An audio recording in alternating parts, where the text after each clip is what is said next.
Gravação foi iniciada. Bom dia a todos. Hoje é dia 30 de maio de 2023, declaro aberta a sessão da segunda Câmara Julgadora do Tribunal de Impostos e Taxas. Hoje, na composição da Câmara, Dr. Douglas Kuchiyama, vice-presidente, Dr. Flávio Arantes, e em substituição, a doutora Maria Alice Formigoni, Herbert Lima de Rezende.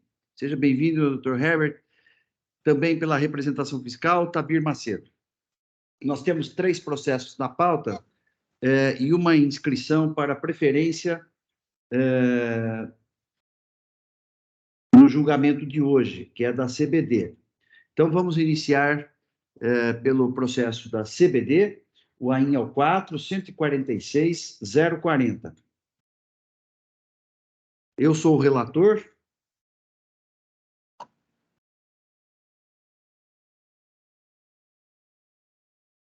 Bom, este processo, ele diz respeito a crédito indevido de imposto, escrituração de crédito a título de ressarcimento de ICMS-ST e pela operação própria do substituto, sem que o respectivo arquivo tivesse sido acolhido nos termos da portaria CAT 42 de 2018.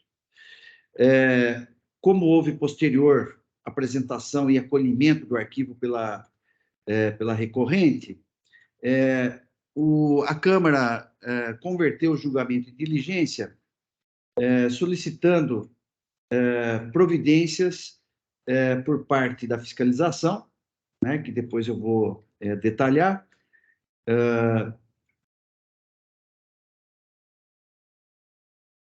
e também manifestação da representação fiscal. A diligência, o processo retornou em pauta com a diligência, e de modo que o processo agora entra em julgamento novamente para analisar não só a diligência, mas também o caso em si, né? A doutora Gabriela Lins está presente. Doutora Gabriela, se quiser fazer alguma observação antes de iniciarmos a leitura do voto. A sustentação oral já foi feita, mas se quiser fazer alguma observação, eu concedo a oportunidade. Muito obrigada, bom dia a todos. Então, como já foi realizada a sustentação oral, o único comentário que a gente quer deixar aqui é que, em resposta à diligência, mais uma vez a fiscalização foi bastante evasiva e, além disso, só confirmou de que, primeiro, né, esses arquivos eles foram acolhidos, sim. Então, há o acolhimento e não dá mais detalhes sobre. Então, ela afirma que realmente esses arquivos foram posteriormente acolhidos, né, pelo sistema. Então, era só um problema de layout, então era resolvível, né? Então, foi acolhido. E, além disso, sobre as memórias de cálculo do ICMS próprio, não se manifesta. Então, quanto a esse ponto, mais uma vez, foi muito evasiva a representação fiscal, então a diligência ela não foi devidamente cumprida, uma vez que não teve nenhum esclarecimento que foi pedido na decisão de conversão.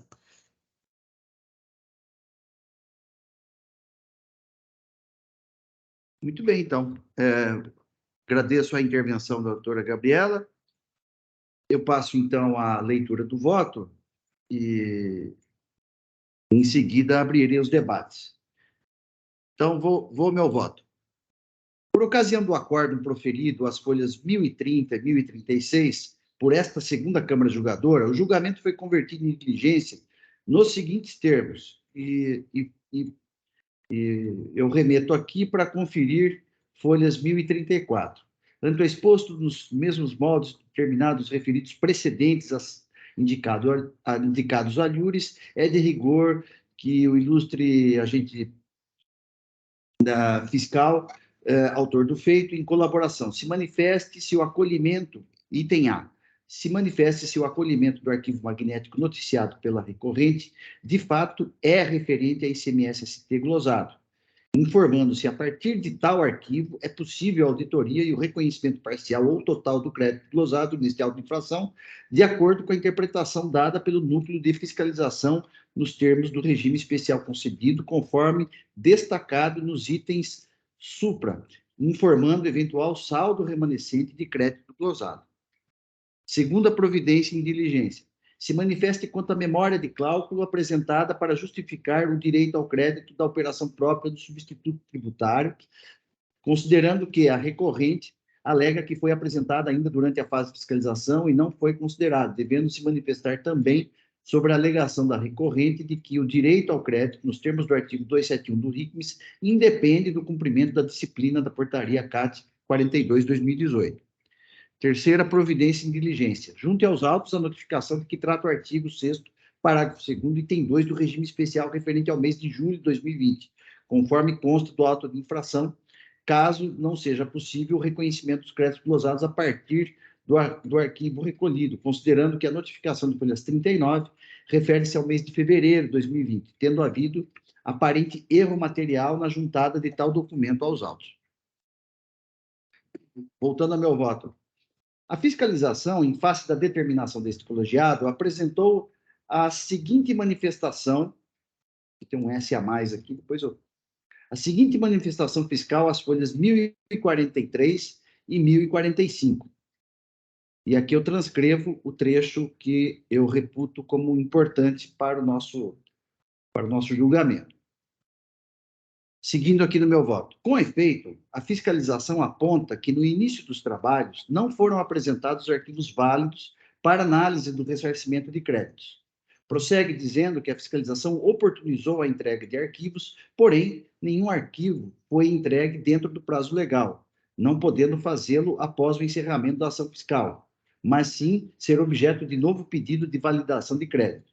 A fiscalização também obtempera que os arquivos deveriam ser entregues conforme o modelo da portaria eleito pelo próprio contribuinte.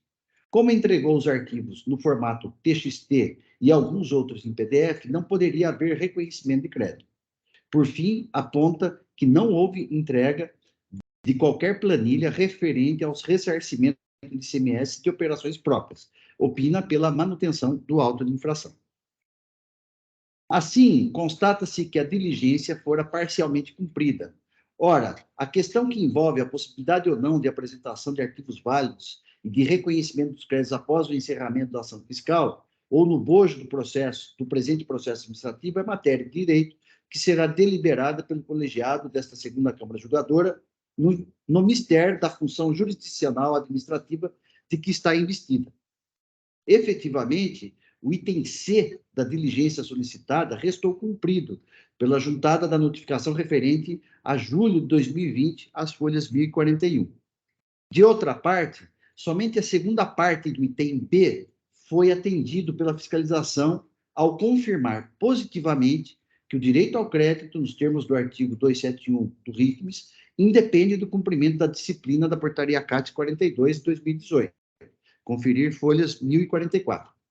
Nesses termos, mister se faz nova conversão do julgamento de diligência para o ilustre auditor fiscal cumpra integralmente o quanto determinado no acordo prolatado consistente no seguinte: item A. Se manifeste se o acolhimento do arquivo magnético noticiado pela recorrente, de fato, é referente ao ICMS-ST glosado, informando se a partir de tal arquivo é possível a auditoria e o reconhecimento parcial ou total do crédito glosado neste auto de infração, de acordo com a interpretação dada pelo núcleo de fiscalização aos termos do regime especial concedido, informando eventual saldo remanescente do crédito glosado. Na verdade, essa nova determinação repete o item A, que a gente já havia determinado no acordo anterior. Item B. Esclareça e se manifeste objetivamente quanto à memória de cálculo apresentada para justificar o direito ao crédito da operação própria do substituto tributário, considerando que, item 1, a manifestação fiscal afirma taxativamente que o contribuinte não entregou qualquer planilha referente ao ressarcimento de ICMS de operações próprias. Item 2, contudo, a recorrente assevera o contrário, dizendo, em sua réplica, as folhas 1064 e 1065, que, e aí ela diz aqui que no item 27 dessa manifestação, que é a manifestação do contribuinte sobre a diligência, né? Então, diz aqui o artigo 27 que ela entregou, sim, o arquivo. Então, há uma contradição aqui de alegações aí, né? Então, eu estou pedindo para que, neste item, que a fiscalização se manifeste sobre esse ponto. Diante do exposto, eu converto do julgamento de diligência para que o autor do feito cumpra o acima determinado nos termos do fundamentado. Esse é meu voto e o processo está em discussão.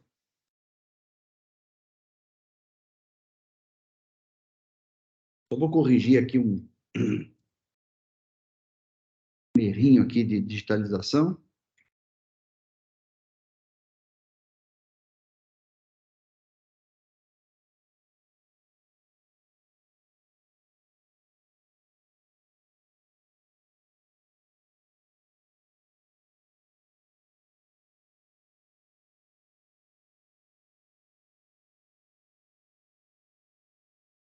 Muito bem, já corrigi aqui.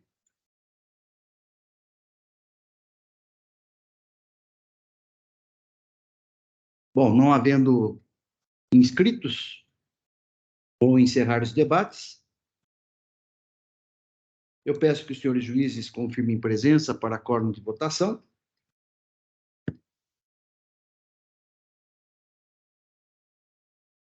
Aguardo confirmação. Só um minuto, o sistema caiu, que eu vou ter que colocar de novo. Sem problema, Dr. Heber.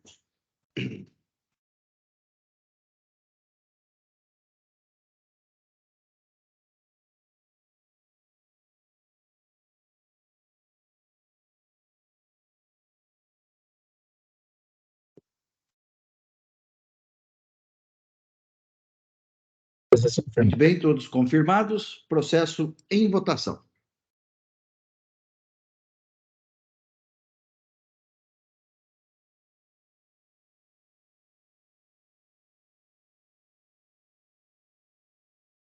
Votação encerrada. Proclamo o resultado do julgamento. Julgamento convertido em diligência nos termos do voto relator à unanimidade. Julgamento encerrado. Agradeço a presença da doutora Gabriele mais uma vez. E Obrigada, passamos, bom dia a então, todos. bom dia. Passamos, então, ao próximo processo da pauta.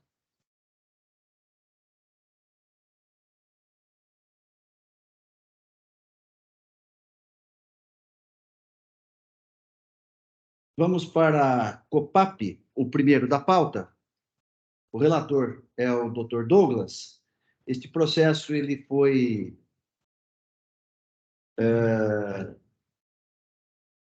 devolvido ao relator para complemento do voto. O Dr. Douglas já apresentou aí o seu voto, né, em complemento. Eu estou aqui aguardando, então, o registro do voto vista do Dr. Flávio. Dr. Flávio, na sua minuta, mencionou voto preferência, mas o sistema já está acolhendo como voto vista, viu? Se quiser alterar aí. Doutor Pérez, eu tenho uma dúvida aqui quanto à burocracia do registro dos votos. Eu talvez seja necessário confirmar o voto vista e depois pedir uma preferência nesse sentido que eu fiz. Ah, tá. Então, tudo bem, pode ser. É possível isso aí no sistema? É possível, sim. Então, eu creio que eu vou confirmar o voto original e depois faz o manter preferência. A coerência do texto com os votos do Dr. Douglas. Sim, sim. Aí, posteriormente, a gente prossegue. Não, é possível, sim.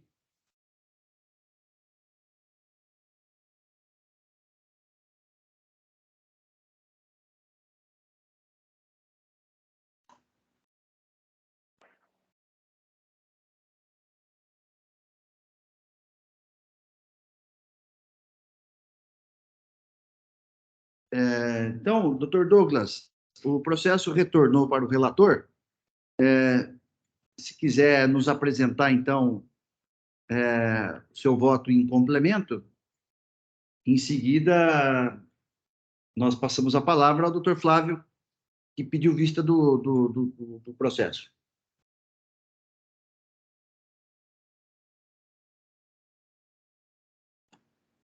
Então, na realidade, presidente, eu acho que está pendente aqui de confirmação. O voto vista, né? Voto do... Ah, você não conseguiu ainda? Não. Não. Ah, tá. Eu creio que o doutor Douglas não consegue registrar enquanto o doutor Flávio não registrar o voto vista, né? Mas aqui na minha tela também, aguardando como que eu confirmação registro o de voto registro de vista? voto. Eu creio que coloca o anterior, né? O original que foi apresentado semana passada. Aí vai permitir que o doutor Douglas coloque o complemento de voto, né? E daí, se for o caso, uma preferência. Eu registro ele como diligência, conversão em diligência? Porque assim, ó, não seria... porque o doutor Douglas... Vamos lá, o doutor Douglas já aparece aqui para mim o complemento do voto relator, mas não tem nada aqui no... Mas não tá, não, você não consegue registrar, Douglas, mas já aparece no sistema aqui para mim, na minha tela, que você tem um complemento de voto, já naquela parte de cima, antes de registrar. Acho que você precisa salvar ali. Não, então, o doutor Flávio precisa, eu acho, registrar o dele. Doutor Flávio, eu não sei como eu registro. Eu acho que deveria colocar aqui nega provimento. Nega provimento. Se você converter em diligência, não vai funcionar. Porque, na verdade, doutor Flávio, apesar de ter aquela previsão do artigo 8º, na prática, a gente não... Assim, dificilmente a gente usa, né? Então, dificilmente a gente devolve e aí volta por cima, normalmente, né? Isso eu estou falando na prática, não na teoria. O seu voto estava correto, acho que era o certo, mas na prática a gente meio que passa por cima ali e bota outro voto, né? Complemento. Então, por exemplo, agora eu complemento aqui o meu, Isso. eu colo todo o voto lá de novo, aí você coloca a preferência lá, e aí segue o jogo. Já tá registrado aqui o voto o voto primitivo, né? O primeiro voto do Dr. Flávio já está registrado. Agora, Douglas, é com você. Isso, já está até...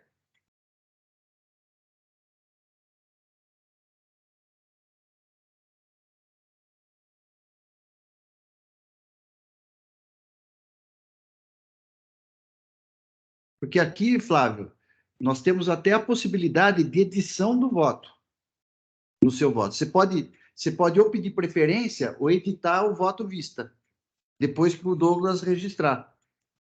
Não precisaria dar o passo seguinte da preferência, mas você poderia até editar o voto, dentro do voto vista. Mas o Douglas não conseguiria editar o primeiro dele, né? Não, ele vai registrar agora o complemento. Mas é um segundo voto. Seria um segundo, mas esse praticamente apaga o primeiro. Isso. O que vai constar depois, na formalização, vai constar esse segundo, a preferência, entre aspas, e aí segue o debate. Então, se você pedir preferência também, aí vai aparecer a sua preferência lá. No sistema aqui para a gente vai aparecer sempre o seu voto visto ou o meu voto tá, mas na publicação lá o meu primeiro voto não vai aparecer, talvez o seu vista não apareça, mas aparece a preferência. Ah, sim.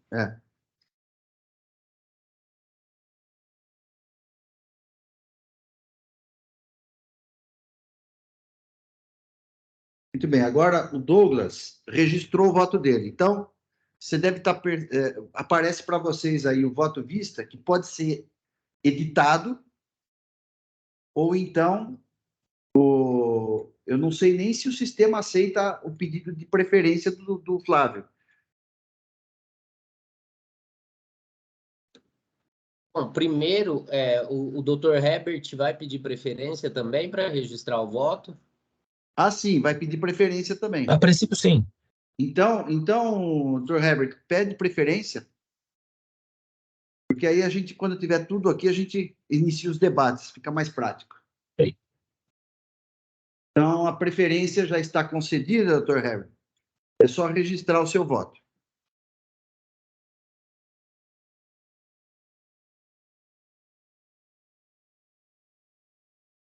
Para o Flávio não aparece a opção de preferência agora? Parece sim. Eu acho que ele pode pedir já, presidente. Então, pode pedir a preferência, então.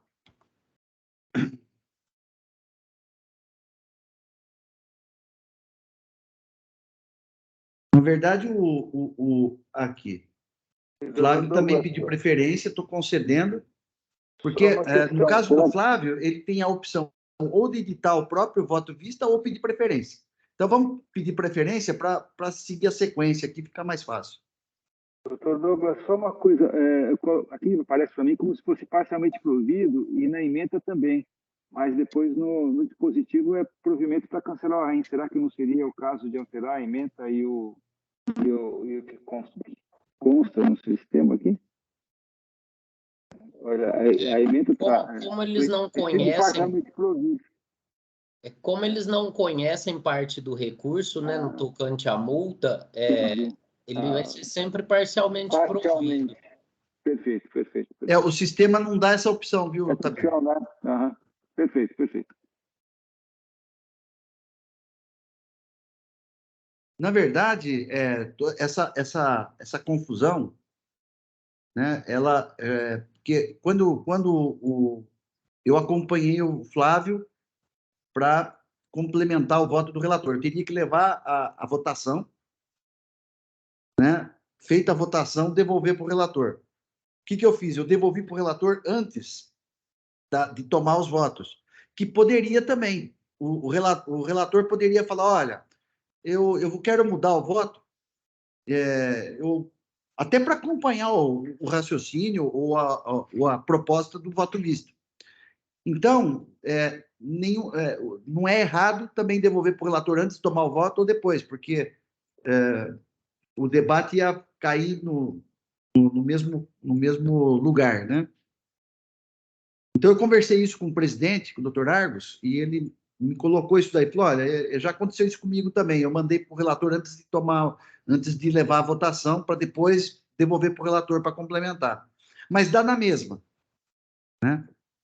É que fica mais confuso assim, do jeito que a gente fez, porque a gente apresentou, o relator apresentou o voto, o Dr. Flávio apresentou o vista, eu acompanhei o vista, e aí ficou aquela... essa confusão. Mas deu certo.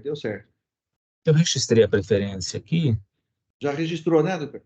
só como de praxe, deu alguns problemas na formatação, mas sem prejuízo. Ok.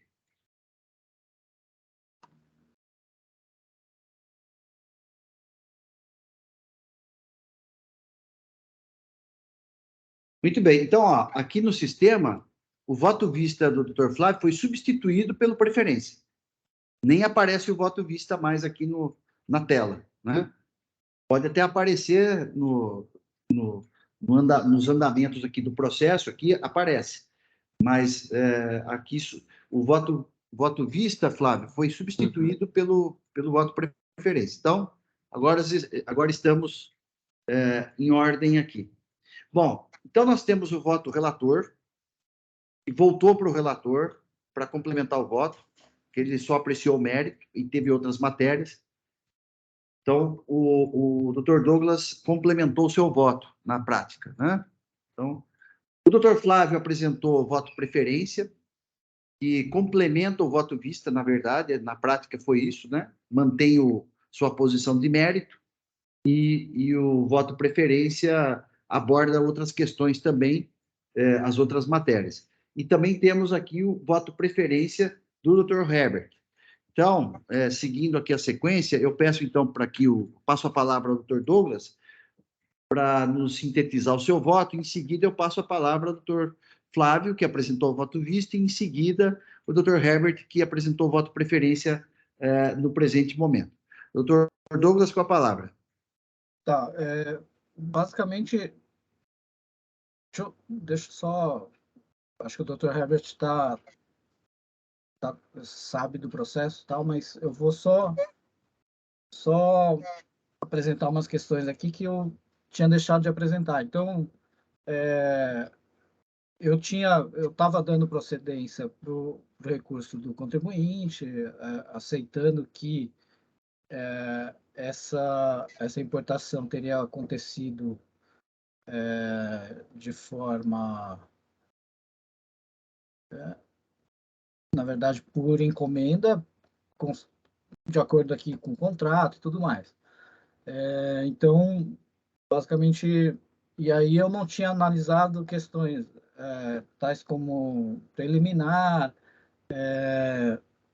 a questão da proporcionalidade das multas e legalidade da cobrança da multa sobre a base de cálculo acrescida de juros. Então, eu fiz esse complemento de voto, né? A questão da ausência de proporcionalidade da multa, eu nem conheço, porque esbarra em questão constitucional, nos termos do artigo 28 da Lei 13457, e a questão da atualização da base de cálculo dos juros sobre a multa, a aplicação da súmula 13 do TIT. Tá? Teve uma preliminar também que eu não tinha analisado, preliminar de nulidade da decisão, e aí, basicamente, eu estou falando que o que o contribuinte alega é a questão do mérito mesmo, né? Ele fala que a decisão é nula porque não analisou as provas carreadas aos autos, enfim. Isso está intimamente ligado ao mérito, então não há que se falar em nulidade. O fato de não acolher as provas que foram apresentadas não quer dizer que a decisão seja nula, né? E aí eu mantive o entendimento aqui, até pelo contexto da situação, eu mantive aqui a questão do mérito que eu dava provimento, né? E aí, por consequência aí, eu também estava cancelando o item 2 do AIM, né? Muito bem, então, o voto do Dr. Douglas, ele mantém aí o mérito, no sentido de cancelar o auto de infração, entendendo que a operação foi por encomenda, mas afasta as demais alegações, correto? O Dr. Flávio apresentou voto visto e agora preferência, né, em complemento ao voto do relator, tendo em vista o complemento do voto do relator, então eu passo a palavra ao Dr. Flávio para que apresente seu voto. Dr. Flávio, com a palavra. Bom, o voto vista meu, eu peço vênia aí, o Dr. Herbert, que já adiantou o voto para a gente, né? Cumprimento ele pelo voto. Todavia, do cotidiano nosso aqui da Câmara, eu sei o posicionamento do Dr. Pérez e do Dr. Douglas em relação à questão da entrada física nas importações. Então, eu particularmente não teria objeção nenhuma em acompanhar o Dr. Herbert no voto que ele elaborou. Todavia, para conseguir construir uma posição que contasse aí com a acolhida do Dr. Pérez, eu tive que elaborar uma terceira via de um voto,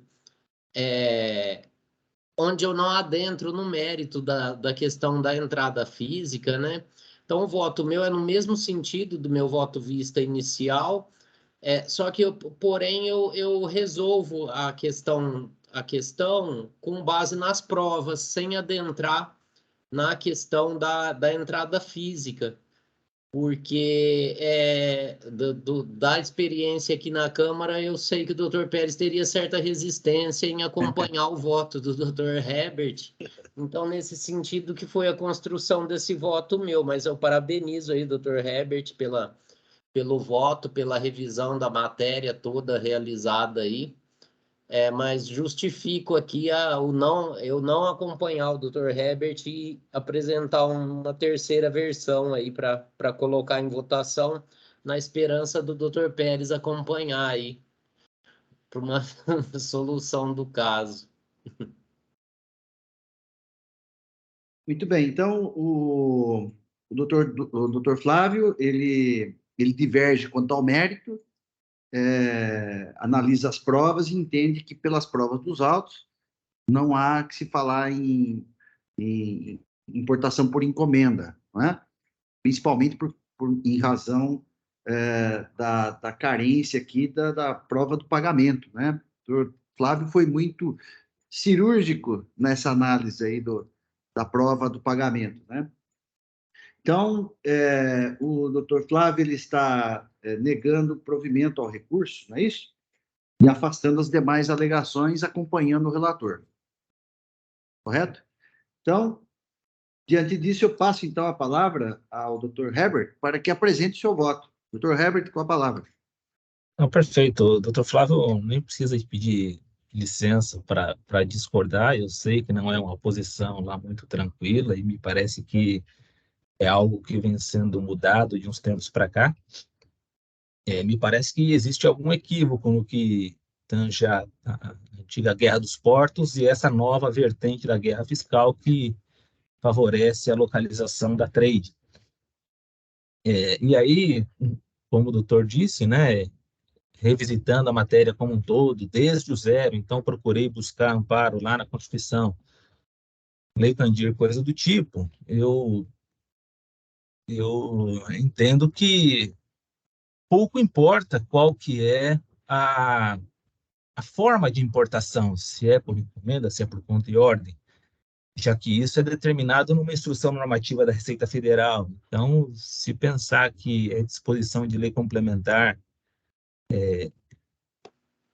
dispor sobre o conflito de competência, e essa forma de importação, ela acaba que traz um conflito de competência ativa entre os entes, aqui no caso o Estado de Tocantins ou o Estado de São Paulo, não caberia nem de longe que instrução normativa da Receita sanasse isso, né? E até pensando o tema, trouxe a provocação no voto também de que, bom, e se a instrução normativa criasse um novo dispositivo de importação? E nem é tão difícil disso acontecer, dá para pensar uma modalidade híbrida, né? Metade por conta e ordem, metade por encomenda, coisa do tipo, uma parte das mercadorias destinada a tal coisa e outra metade, enfim, a quem caberia esse imposto, né? E não cabe à instrução normativa resolver isso, dizer que metade seria para um Estado, metade para o outro, todo para um, porque a gente tem a Lei Candir exatamente para sanar esse conflito, de forma que aquela inconstitucionalidade do STF sem supressão do texto da Lei Candir, me parece que ele é aplicável àquele caso da Guerra dos Portos, quando se buscava estimular a entrada de mercadoria num porto ou em outro, e aqui no caso, ou no Paraná, ou no estado de São Paulo, para fixar a sujeição ativa, aqui é uma coisa distinta, né? As mercadorias entraram por Paraná ou por São Paulo e o contribuinte defende a sujeição ativa no estado de Tocantins. Então, eu acho que é uma nova vertente que a gente deve reanalisar, e é nesse sentido a provocação do voto. Não sei se é necessário a leitura na íntegra, os senhores já tiveram acesso, mas, em poucas palavras, é no sentido de conhecer integralmente e não prover o recurso do contribuinte, já que, ao meu ver, a sujeição ativa para cobrar é do Estado de São Paulo e não do Estado de Tocantins. Quanto à não proporcionalidade, é como o Dr. Douglas já assentou, o artigo 28 impede conhecimento, impede provimento. Em questão de juros, também trago aqui a matéria de que, bom, os percentuais são percentuais máximos, eu gosto sempre de destacar isso, os descontos que a lei proporciona, que chega até 70%. Cito também a consulta tributária 22.690 de 2020, no sentido do que eu defendo, e um acórdão do Tribunal de Justiça também nesse sentido. Muito bem, eu cumprimento o Dr. Herbert pelo voto. Por fim, presidente, a questão do creditamento, né? Então, assim, não havendo essa operação de remessa para o estado de Tocantins, também não existe a operação interestadual, então o creditamento é, de certa forma, vinculada uma infração à outra, né? Estou repassando o voto aqui por cima. E a atualização na base de cálculo da multa também, como o Dr. Douglas disse, é a questão já simulada pelo TIT, sem grandes novidades. Devolvo a palavra, presidente. Obrigado. Cumprimento o Dr. Herbert. Realmente, a questão do creditamento, o item 1 e o item 2 estão imbricados, né? Então, o desfecho de um implica no outro também, não é? Cumprimento aí o voto do Dr. Herbert, muito bem fundamentado, né? Colocou aqui uma questão para se pensar, né? Para se refletir realmente, né? A questão daquela destinatário jurídico que foi fixado aí pelo Supremo, pelo que eu entendi aqui, Dr. Herbert, seria uma situação diferente, né, do que o Supremo julgou, por isso que o senhor está insistindo aqui na tese da entrada física, né? Uma questão muito interessante para se analisar, até porque a instrução normativa, ela cria obrigações, né? Ela não introduz obrigações no sistema, né, jurídico, ela só orienta, né? Ela tem a função de orientar. Mas a gente se vale da instrução normativa para poder dirimir certas questões aqui na vida prática, né? Seja no âmbito federal, seja no âmbito estadual, né? Que acaba refletindo aqui nas importações. Mas é uma colocação muito Uma outra questão interessante. também interessante da instrução normativa é o pagamento, né? Que ela dita que para ser uma importação por encomenda, a importação tem que ser promovida com recursos próprios da trading. Isso. Mas que o encomendante pode antecipar esses recursos, né? Antecipar, lógico, antes da importação, e não só de forma parcial, mas de forma total. Ou seja, isso é um pagamento adiantado. Agora, ela diz que mesmo essa antecipação total dos pagamentos ainda continua sendo recurso da trading. Acho que contraria até um pouco o Código Civil nisso, mas, né, não é. Por isso a modalidade também, híbrida que o doutor mencionou aí, né? Ela não cria essa modalidade híbrida, né? Mas ela me parece que desvirtua a questão do pagamento. Isso foi alterado em 2020, se não me falha a memória, né? Até 2020, o pagamento, a importação por encomenda, uma das características dela era justamente ser feita com recursos próprios da trading, né? Perfeito. E a partir de 2020, falou, considera-se recurso próprio da trading o adiantamento recebido. O importador antecipa o valor todo, mas esse valor antecipado não é do importador, é da trading. Tá, eu acho que é uma questão também um pouco desvirtuada da instrução normativa. Perdão, presidente, cortei a palavra. Imagina, a instrução normativa complicou a nossa vida, né? Essa que é a verdade. A nossa vida e do contribuinte também. Traz então, uma questão de insegurança jurídica muito grande, né? E assim, se escorar nesses ventos que sopram instrução normativa, que mudam a todo momento, ou podem mudar a todo momento, quando, na verdade, o quórum qualificado para isso seria o de lei complementar, muito mais rígido, eu acho que traz uma insegurança jurídica que a gente deve, num dado momento aí, sentar, reestudar a matéria, e é o que eu me proponho a fazer aqui, em que pese toda a resistência, contrariar todo o caminho que o tribunal vem seguindo. Muito bem, doutor Herbert, muito obrigado aí pela colaboração, pelo debate aí. Eu vou continuar acompanhando aí o voto do doutor Flávio, né? Eu ainda penso em seguir aí a orientação do Supremo, né? Que definiu aí a questão da destinação jurídica da mercadoria, porque tem aquelas questões, na minha visão, não é só esse caso, né? Que julgou aquele caso específico dos portos. Tem a questão das operações triangulares, né? Que a trading traz, entrega para o fornecedor manda entregar em outro estado ainda, quer dizer, vai por 3 estados envolve 3 estados distintos, aí cada estado pode entender que é o sujeito ativo aí da relação jurídica, né?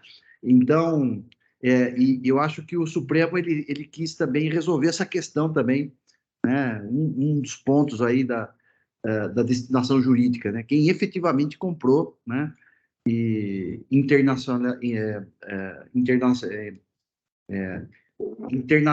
internalizou e depois vendeu, né? Então, eu ainda tenho mas vou refletir, doutor Herbert, é muito interessante aí a sua colocação, né? Muito bem, então eu estou encerrando os debates.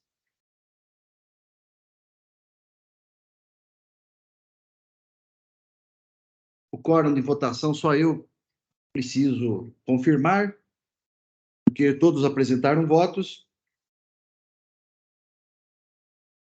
Processo em votação.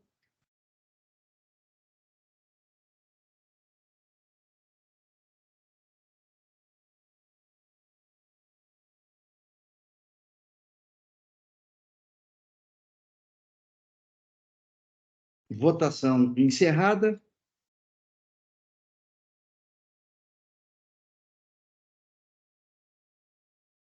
Preciso registrar o voto vencedor. Eu acompanho o doutor Flávio, então é o voto vencedor.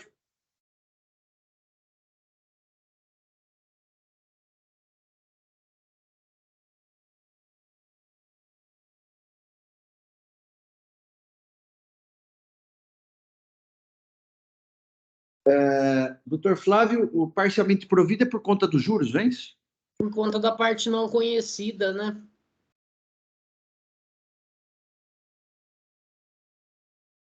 Errado? Não, eu acho que vai ter que mudar, porque você está dando provimento, tem que negar provimento. Ah, né? é verdade. Vou ter que alterar. Eu vou ter que reabrir os debates, porque, na verdade, quando você dá provimento, ele fica parcialmente provido, na parte conhecida, aí fica parcial.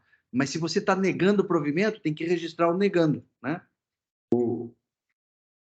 Aí eu vou ter que desistir dessa preferência e pedir Não, outra. não, eu vou editar só. Eu vou abrir edição, você só Ah, conserta. tá.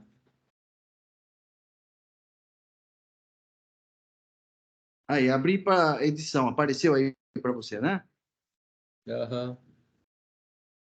É só corrigir o resultado final, tem que corrigir a ementa. Se tiver, deixa eu ver a ementa como é que tá. Tá. A ementa tá correta.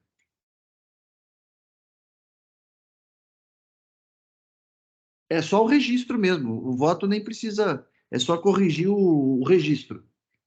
Porque você está negando o provimento aqui. Obrigado, doutor Orivaldo. Tá feito. Agora sim, agora sim. Então, vamos lá. Estou, então, encerrando os debates novamente.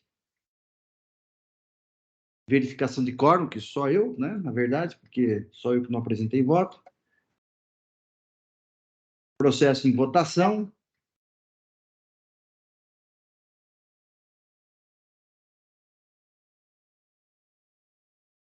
Votação encerrada.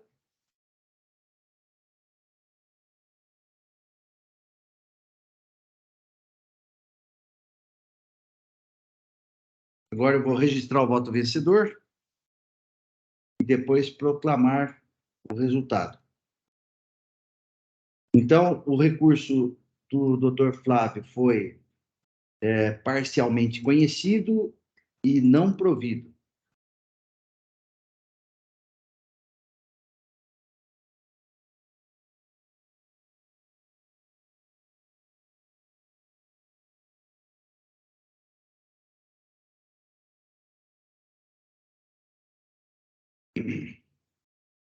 Muito bem. Votação encerrada.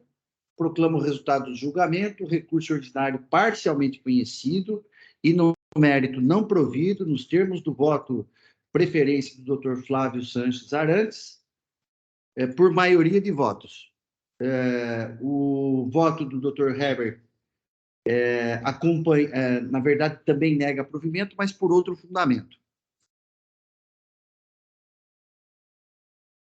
Julgamento encerrado. Passamos, então, ao próximo processo da pauta. Finalmente, conseguimos registrar esse voto, encerrar esse julgamento.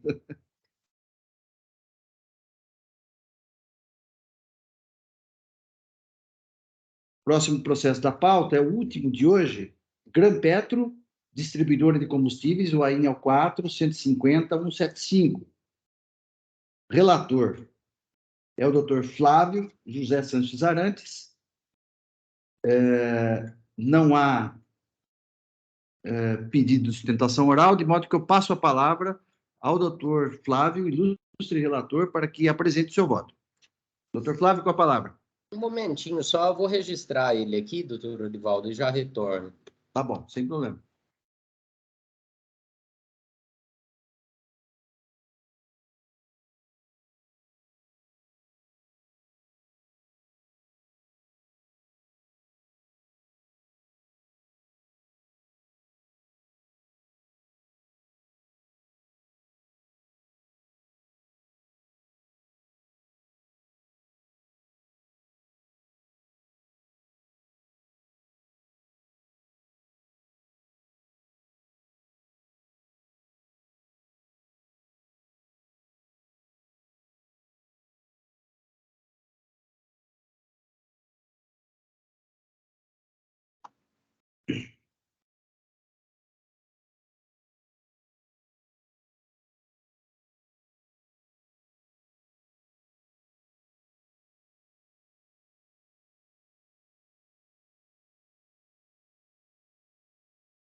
Muito bem, já aparece registrado aqui.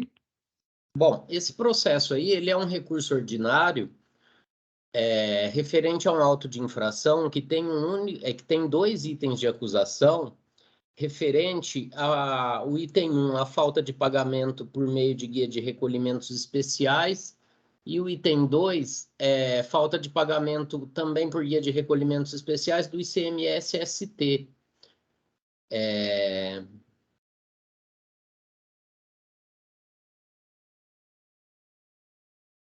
Os 2 recolhimentos, eles são referentes à mesma operação de importação e consta no item 1 do auto de infração a seguinte observação: crédito tributário com exigibilidade suspensa nos termos do artigo 151, inciso 6, em razão do processo CNJ tal, ainda lavrado para prevenir os efeitos da decadência. Então, o contribuinte apresentou uma liminar em mandado de segurança que assegurou a ele o direito de retirar as mercadorias, de desembaraçar as mercadorias, ao abrigo do diferimento do artigo 421 do RICMES. Aí, feito esse desembaraço, foi lavrado o presente auto de infração para prevenir os efeitos da decadência. No recurso ordinário, existem argumentos pedindo inicialmente a suspensão do processo administrativo, até que a decisão final do processo judicial, questionamentos referentes à portaria CAT 115/2014, questionamentos de mérito, aí, onde ele defende o diferimento do imposto incidente na operação, conforme a regra do artigo 421, cita diversos precedentes judiciais, compara com outras regras de diferimento existentes e aponta proibição constitucional de tratamento diferenciado em razão da procedência, Tratado Internacional do GATT, e apresenta também questionamentos sobre índices de juros de mora, que afirma serem superiores à Selic, e o caráter confiscatório da multa aplicada e atualização do valor básico para o cálculo. Então, esse é o relatório, eu passo ao voto, e no tocante ao pedido de suspensão do processo administrativo até o trânsito em julgado da ação judicial, Eu estou aplicando aí a regra do artigo 30, que diz que o curso do processo tributário administrativo, administrativo tributário, quando houver matéria distinta da constante do processo judicial, terá prosseguimento em relação à matéria diferenciada, conforme dispuser o regulamento. Então, não cabe a suspensão do processo no tocante aí, às matérias distintas do objeto da ação judicial, que é o pagamento do imposto, né, a questão de fundo aí dos itens 1 e 2. Então, desta forma, não é o caso de suspender o trâmite do processo administrativo.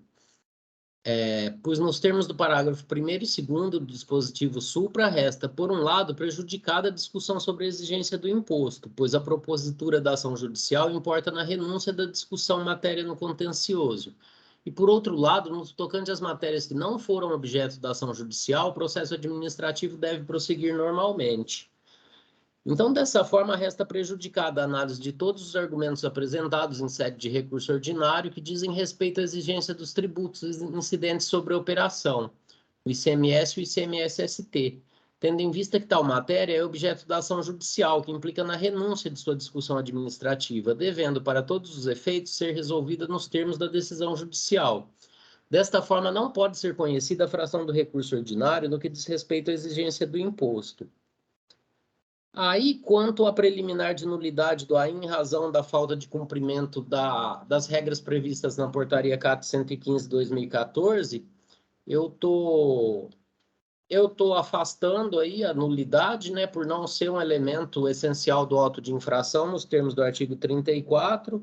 Estou negando também pedido de diligência para a juntada do referendo da comissão, por considerar que essa prova aí ela está à disposição do contribuinte nos termos do artigo 416 da Lei Complementar 939/2013, e que caso o contribuinte quisesse, que deveria ele mesmo providenciar a produção de tal prova no processo, não cabendo aí ao órgão de julgamento providenciar uma prova que está à disposição do contribuinte. Eu não conheço quanto à questão da ilegalidade dos juros de mora, porque o auto de infração versa sobre fatos datados de 4/2018. Já se encontrava vigente a nova redação do artigo 96, dada pela Lei 16.497/17. Então, essa matéria não se aplica ao caso dos autos, porque já está calculado pela taxa Selic. E aí, quanto aos argumentos referentes à confiscatoriedade da multa aplicada, estou aplicando o óbice do artigo 28. E quanto ao valor básico para o cálculo da multa, eu estou aplicando a súmula 13 do TIT. Então, basicamente, eu estou conhecendo do recurso nessa parte distinta da questão do pagamento do imposto, e negando provimento em relação à portaria CAT 115/2014, graduação da multa e atualização do valor básico para o cálculo da multa. Eu preciso só verificar aqui, doutor Orivaldo, que parece que eu fiz uma confusão aqui de colocar ICMS-ST. Me parece que os dois itens do auto de infração são de imposto próprio agora, nessa olhada que eu estou dando, só peço para dar uma confirmada aqui. Confirma se houver necessidade, eu habilito para a edição. Me parece que não é ST. Eu creio que está certo, doutor Flávio. O primeiro item é devido por desembaraçoneiro, o segundo devido por substituição tributária, item 2. É o que eu tinha anotado ontem. ICMS próprio do item 1, logo no segundo, finalzinho da primeira frase ali, e lá no meio do texto do item 2. Acho que é isso mesmo. ICMS próprio e o ICMS-ST. Está correto.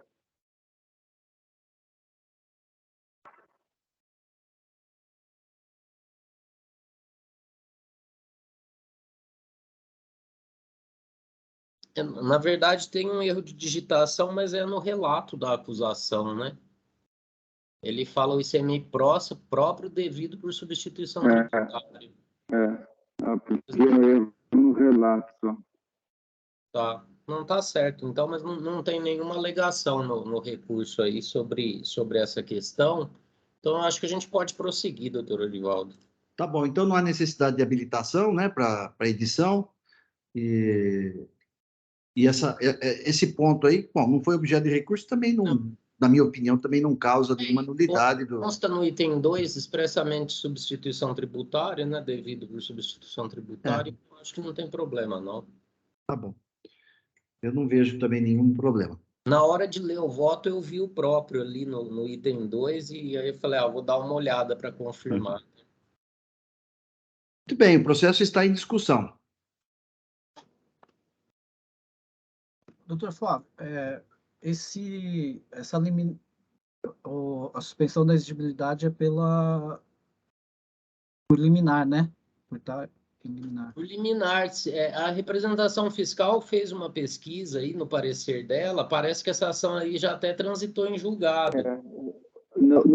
Já em primeiro grau, já houve, a liminar foi cassada e o juiz decidiu a favor da Fazenda, em recurso, em apelação também, e o especial acho que não chegou a ser julgado, e transitou em julgado em favor da Fazenda essa decisão.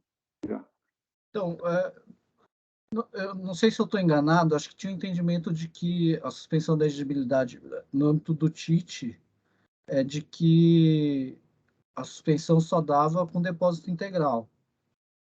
A liminar, assim, existe essa questão aí da liminar, mas o que suspenderia? E aí aí a gente julgaria,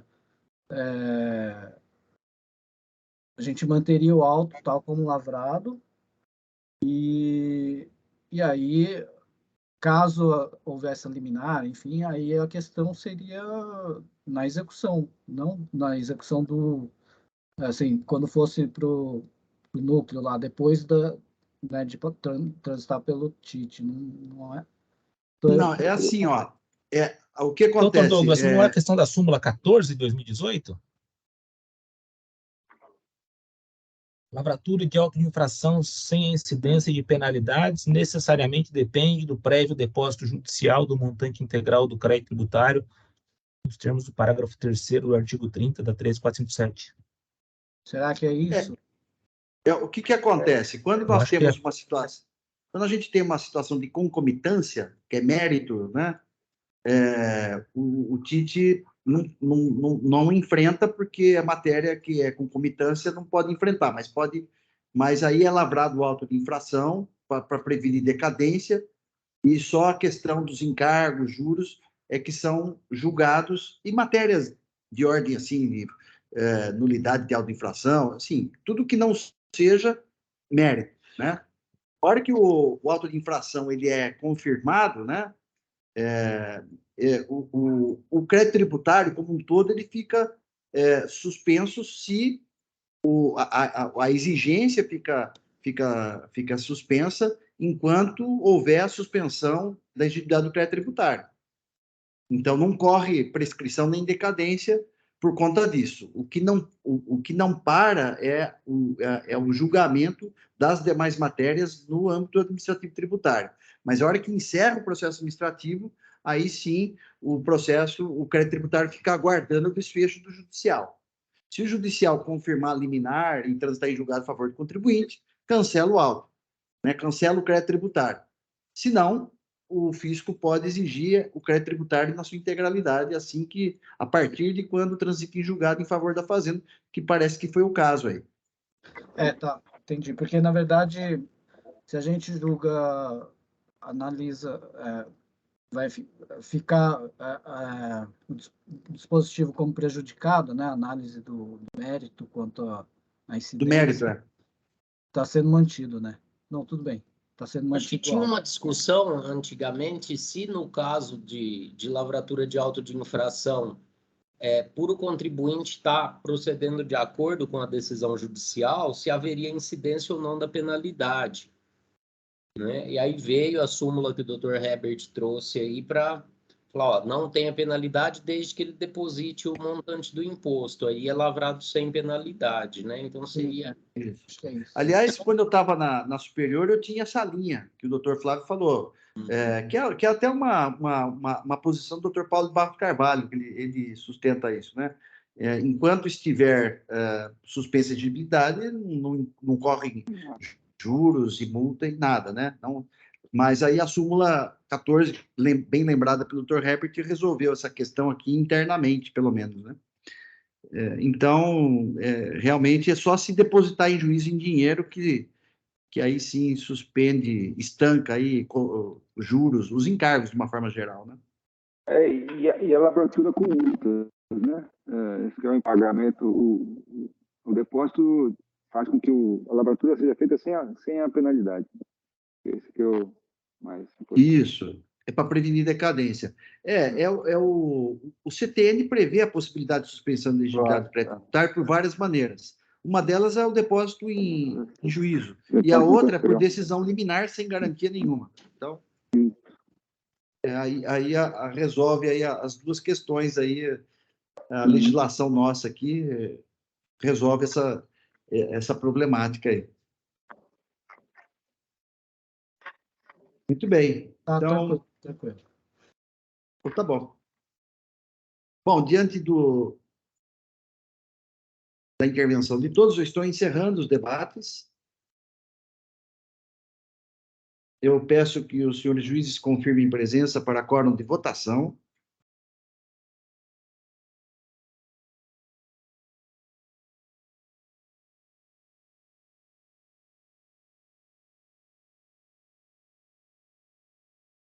Todos confirmados, processo em votação.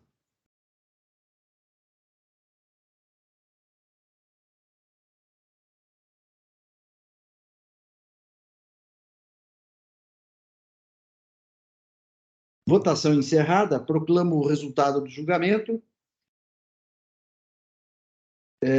Recurso ordinário do contribuinte conhecido em parte e na parte conhecida não provido, nos termos do voto relator, à unanimidade. Julgamento encerrado, e com o encerramento deste julgamento, nós cumprimos, assim, a pauta de hoje, na sua integralidade. Estou encerrando a sessão no empate, declaro encerrada a sessão da segunda Câmara Julgadora do Tribunal de Impostos e Taxas.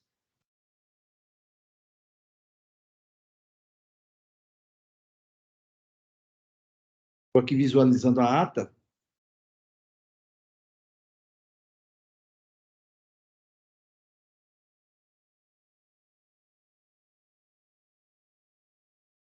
Principalmente em relação à COPAP. Aqui a ata está toda